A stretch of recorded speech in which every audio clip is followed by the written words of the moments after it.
কাদম্বরী শয়নকক্ষে দরজার পিছন দিকে একটি পূর্ণাঙ্গ আয়না লাগানো আছে। সদ্য স্নান সেরে এসে সেই আয়নার সামনে দাঁড়িয়ে চুল আঁচড়াচ্ছেন কাদম্বরী। গান গাইছেন গুনগুনিয়ে। আজ তার মনে বেশ একটা লোকপ্রসন্নতা ছড়িয়ে আছে। কাদম্বরী শুধু একটা জাম রঙের শাড়ি পরে আছেন। মাথার চুলে বেশ বড় আকারের নতুন চিরুনি। আয়নার ভিতরে কাদম্বরী দেখছেন মানুষ কাদম্বরীকে। অনেকদিন পর তিনি সম্পূর্ণ সুস্থ বোধ করছেন। মুছে গেছে চোখের নিচের কালিমা, ত্বকে এসেছে মসৃণ ও উজ্জ্বল। চিরুনির ডগায় সিঁদুর মাখিয়ে সিঁথিতে লাগাতে লাগাতে কাদম্বরী হঠাৎ চক্ষু দুটি ঘুরিয়ে মুচকি হাসলেন। আয়নার সামনে বেশিক্ষণ দাঁড়ালেই নানা রকমের ছেলে মানুষই ইচ্ছে যায়। যেবারে তিনি স্বামী ও কনিষ্ঠ দেবরটির সঙ্গে অলিকবাবুর নাটকে হিমাঙ্গিনী সেজেছিলেন, তাতে ওই রকম একটি ভঙ্গি ছিল। যতীন্দ্রনাথ তখন বলতেন, তুমি আয়নার সামনে দাঁড়িয়ে রোজ কিছুক্ষণ পাঠ করবে, তাহলে দেখবে অভিব্যক্তিগুলো ঠিক হবে। আয়নার সামনে এরকম পাঠ অভ্যেস করার সময় রবি এসে মাঝে মাঝে দাঁড়াতো পেছনে। এই চোখ মুখ ঘোরানো ও ওষ্ঠটেপা হাসিটি দেখেই সে বলেছিল, কটাক্ষে মরিয়া যায়, কটাক্ষে বাঁচিয়া ওঠে, হাসিতে হৃদয় জুড়ে, হাসিতে হৃদয় টুটে। কাদম্বরী মাঝে মাঝে বলতেন, রবি তুমি ছেলেদের সাথে মিশো না কেন, তোমার বাইরের বন্ধু নেই? সেই রবিরাজ দেখাই পাওয়া যায় না, তার অনেক বন্ধু।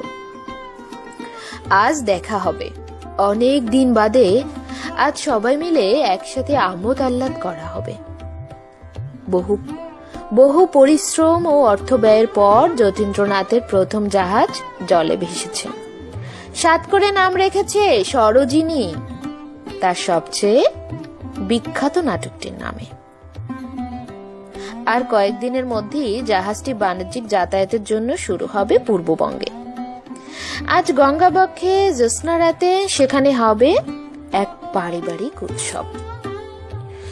দুদিন ধরে ওই জাহাজে জ্ঞানদানন্দিনী, রবি ও যতীন্দ্রনাথ রয়েছে।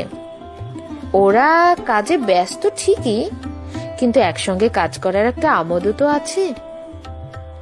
তার থেকে বাদ পড়েছেন কাদম্বরী। এই চিন্তার যন্ত্রণা তার বুকে কাটার মতো বিঁধে আছে। তবু কাদম্বরী ঠিক করেছেন আজ তার কোনো গ্লানি রাখবেন না। আজ জ্যোৎস্না রাতের উৎসবে তিনি যোগ দিবেন সম্পূর্ণ খোলা মনে। জাহাজ রয়েছে শ্রীরামপুরের কাছাকাছি। শুধু তাকে নিয়ে যাওয়ার জন্যই তার স্বামী আসবেন এতটা দূর পেরিয়ে। যত্ন করে শরীর ধুয়ে নিয়ে কাদম্বরী শাড়ি বদলাতে লাগলেন। কত শত শাড়ি জমে আছে, পরাই হয় না। বাড়ি থেকে না বেরোতে হলে এইসব জমকালো শাড়ি কে আর পরে? জ্যোৎস্না রাতে নীল রং মানায়।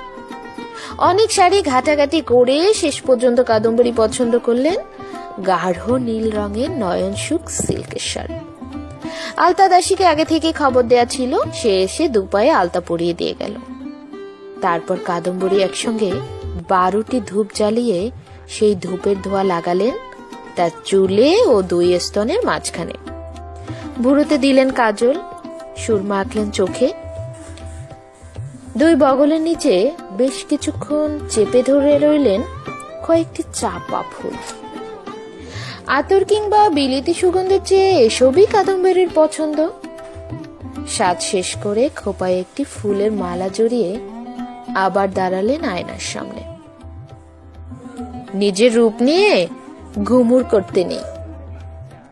কাদম্বরীর মনে পড়ল, বেশ কিছুদিন আগে রবি তাকে একবার সাজতে দেখে বলে উঠেছিল, অশোক বসনা যেন আপনার সে ঢাকা আছে আপনার রূপের মাঝার। রেখা রেখা হাসিগুলি আশেপাশে চমকিয়ে রূপেতেই লুকাই আবার। আজও কি সেরকম সাজ হয়েছে? বেশি বেশি হয়ে যায়নি তো? রূপের মধ্যেই রূপ লুকিয়ে আছে নাকি? ভাবতে ভাবতে তিনি দারুণ চমকে উঠলেন।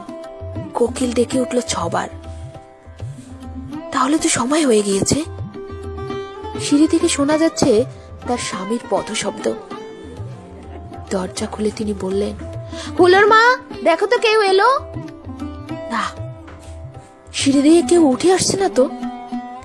কোকিল, কোকিল সে তো শুধুই ডেকে চলল। কাদম্বরী ছটপটিয়ে বারবার এ ঘর ও ঘর। যতীন্দ্রনাথ আজ আসবে না, এ তিনি বিশ্বাসই করতে পারছেন না। আসবেন, তিনি ঠিকই আসবেন, যতই দেরি হোক। দুহাত মুখে চাপা দিয়ে কাদম্বরী ঝাঁপিয়ে পড়লেন বিছানায়।